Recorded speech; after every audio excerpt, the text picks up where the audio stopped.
El 24 de abril de 1997, River dio de baja como socios honorarios a los dictadores Jorge Rafael Videla, Emilio Eduardo Macera y Orlando Ramón Agosti. La medida reparadora ponía en evidencia otra tomada casi 19 años antes, el 4 de mayo de 1978, poco antes del Mundial de Fútbol que se disputaría en Argentina. Ese día, la comisión directiva presidida por el empresario hotelero Rafael Aragón Cabrera votaba por unanimidad conferirle la distinción a los genocidas. Ese episodio dejaba en evidencia la complicidad de los dirigentes con las autoridades políticas de turno y el negociado del Mundial. Los tres represores festejarían días después, en los palcos del Estadio Monumental, la obtención de la Copa del Mundo ganada por la selección nacional que dirigía César Luis Menotti. Cuando el club decidió quitarles en vida la condición honorífica que les había otorgado, su presidente era Alfredo Daviche. Pero el verdadero gestor de esa movida más que simbólica resultó ser una de las víctimas del terrorismo de Estado, un hombre que padeció en carne propia el secuestro y la tortura en aquellos años de terror, el maestro y gremialista Alfredo Bravo. Reconocido hincha riverplatense y socio vitalicio, el entonces diputado socialista le había mandado una carta con el pedido a la institución el 8 de marzo de 1996. Fue a partir de su solicitud que se pusieron en movimiento los mecanismos para limpiar una mancha que se extendió por varios clubes del fútbol argentino durante la última dictadura cívico-militar. Aquel episodio que señaló el comienzo de un camino distinto, emblemático y que estimuló a otras entidades deportivas a hacer lo mismo como una marea restauradora de memoria, verdad y justicia.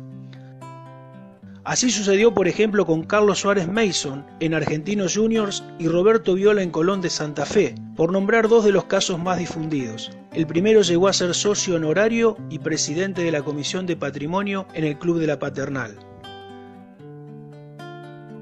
Ante la falta de respuestas, Bravo tuvo que insistir con su carta del 8 de marzo del 96. La reenvió el 24 de marzo, justo a 20 años del golpe de Estado que derrocó a María Estela Martínez de Perón.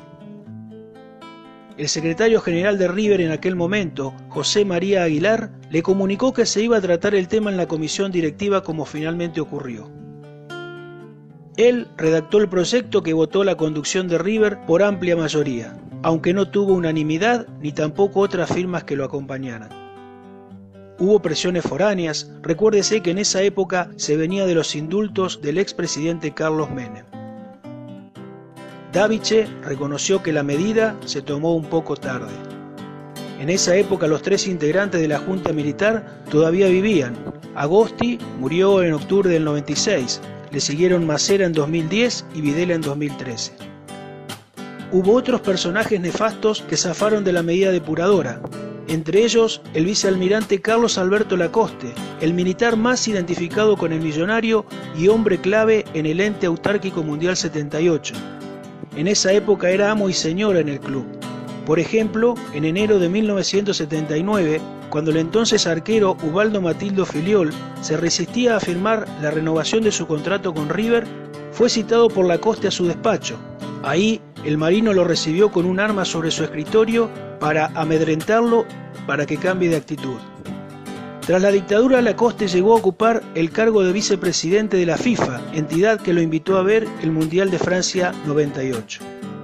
Otros que también se salvaron fueron el brigadier Osvaldo Cacciatore, intendente de facto de la ciudad de Buenos Aires entre 1976 y 1982, y el general Antonio Merlo, ex gobernador de facto de Tucumán. Ambos conservaron su condición de socios en el club de Núñez.